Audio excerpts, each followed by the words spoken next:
అందరికీ నమస్తే అండి.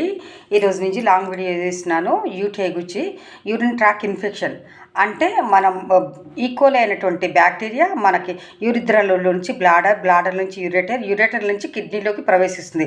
అప్పుడు మనం ఇన్ఫెక్టెడ్ అయితే ఆ మూత్రం మంట వస్తుంది, అంటే బర్నింగ్ సెన్సేషన్ చాలా ఎక్కువగా ఉంటాయి. ఫ్రీక్వెన్స్గా పాజ్ చేస్తూ ఉంటాం, అంటే తరచుగా మూత్రం 10 నిమిషాలు కూడా కాకముందుకే పాజ్ చేస్తూ ఉంటాం. ఎంత మంట ఉంటుందంటే భరించలేని మంట ఉంటుంది. దానివల్ల చాలా అనర్థాలు జరిగేటటువంటి అవకాశం ఉంది. మొట్టమొదటగా మనకి నెఫ్రైటిస్ ఉన్నప్పుడు, అంటే మన నెఫ్రాన్స్, కిడ్నీలో నెఫ్రాన్స్ అనే భాగం ఉంటుంది. ఆ భాగం ఇన్ఫెక్టెడ్ అయినప్పుడు కూడా మనకి మూత్రం మంట వస్తుంది. తర్వాత యూరేటర్ అంటే మన మూత్రము వచ్చేటువంటి కిందికి దిగేటువంటి కిడ్నీ నుంచి ద్వారం అనమాట. దానికి ఇన్ఫెక్షన్ వచ్చినా కూడా ఎక్కువ మూత్రం మంట వస్తుంది. యూరిథ్రైటిస్ మనం ఈ మూత్రం అయితే పోయేటప్పుడు ఆ భాగంలో కూడా ఇన్ఫెక్టెడ్ అయినప్పుడు కూడా మూత్రం బాగా మంట వస్తుంది. అలాగే బ్లాడర్లో ఇన్ఫెక్టెడ్ అయినప్పుడు కూడా మనకి బాగా బర్నింగ్ సెన్సేషన్ ఉంటుందంట, మూత్రం బాగా మంట వస్తుందంట. ఫ్రీక్వెన్సీ అర్జెన్సీగా పాజ్ చేస్తూ ఉంటాం. దీనికి కారణం ఏంటంటే ఈకోలై అనే ఆర్గానిజం మెయిన్ అనమాట. ఈకోలై అనే ఆర్గానిజము మనం మోషన్ పాజ్ చేసినప్పుడు మోషన్లో ఉంటుంది, లేదంటే ఇన్ఫెక్టెడ్ ఏరియాలు ఉంటే ఎక్కువగా 99% బాత్రూంలో ఉంటుంది. చాలామంది బాత్రూమ్స్ అస్సలు క్లీన్ చేసుకోరండి. చూడడానికి మనుషులు పైకి నీట్గా ఉంటారు కానీ బాత్రూమ్ మాత్రం నీట్గా ఉండదు. అది కడుక్కోరు, చేయరు, ఏమీ లేదండి. దానివల్ల కొన్నిసార్లు మనం కింద కూర్చొని కూడా బాత్రూంలో స్నానం చేస్తూ ఉంటాం.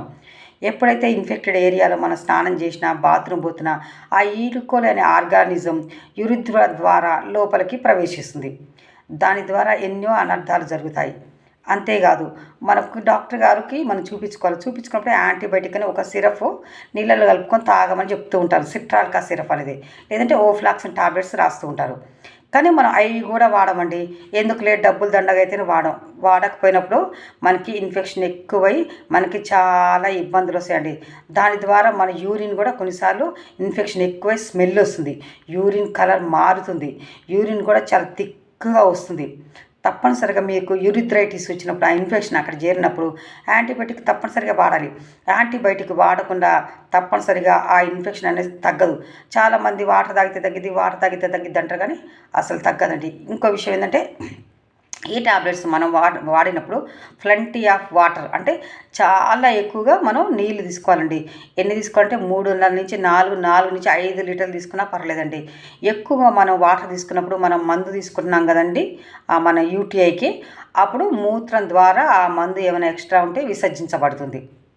చూడండి, అట్లాగే మన బాడీలో ఉన్నటువంటి ఇన్ఫెక్షన్ మొత్తం కూడా మూత్రం ద్వారానే వెళ్ళిపోతుందండి. కిడ్నీకి సంబంధించి కానీ, బ్లాడర్కి సంబంధించి కానీ, యూరిథ్రాకి సంబంధించి కానీ, మగవాళ్ళకి కానీ, ఆడవాళ్ళకి కానీ, ఎవరికైనా సరే యూరిన్ ద్వారా వచ్చేటువంటి ఇన్ఫెక్షన్స్ ఏదైనా తగ్గాలంటే తప్పనిసరిగా యాంటీబయాటిక్ వాడాల్సిందే. ఏదో డాక్టర్ గారు ఏది రాస్తారో ఓఫ్లాక్సిన్ రాస్తారా, ఇంకా దానికి సంబంధించిన ఆయన ఏం రాస్తుంది, దానికి సంబంధించి తప్పనిసరిగా డాక్టర్ సిట్రాల్కా అనే సిరప్ రాస్తాడు. దాన్ని గ్లాస్ నీళ్ళలో 10 ml పోసుకొని తాగాల్సి ఉంటుంది. అట్లా డాక్టర్ గారు ఏది ఆర్డర్ చేసి అది తప్పనిసరిగా వాడాలి. ఆరోగ్యంగా ఉండాలి. ఆ ఈకోలై అనే ఆర్గానిజంని అరికట్టాలంటే తప్పనిసరిగా మీ బాత్రూమ్స్ని యాంటీసెప్టిక్ లోషన్, అంటే నాకు తెలిసి హాస్పిటల్స్లో ఎక్కువ హైపోక్లోరైడ్ వాడుతూ ఉంటారండి, డైల్యూట్ చేసి.